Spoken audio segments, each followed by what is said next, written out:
The next divine name is Al-Jami, which means the uniter.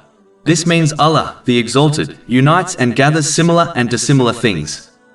For example, He united people on this earth and will do so on the Day of Judgment.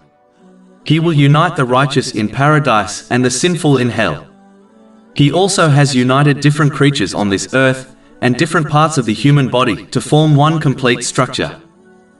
The Muslim who understands this name will observe the different things He has united in order to strengthen their faith, as the unification of similar and dissimilar things indicates a wise Creator. He will seek to unite on what is good with those who Allah, the Exalted, has commanded, such as their relatives and good companions. Chapter 9 at Tawbah, verse 119. O you who have believed, fear Allah and be with those who are true. A Muslim will act on this divine name by striving to unite people on what is good, and separate them on issues which are evil. Behaving in the opposite manner is a devilish mentality which must be avoided. Chapter 17 Al-Isra, verse 53. And tell my servants to say that which is best. Indeed, Satan sows discord among them.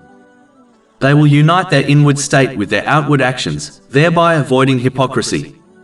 They will unite their character and actions with the Holy Quran and the traditions of the Holy Prophet Muhammad, peace and blessings be upon him, thereby uniting all the good characteristics and actions which please Allah, the Exalted, within themselves.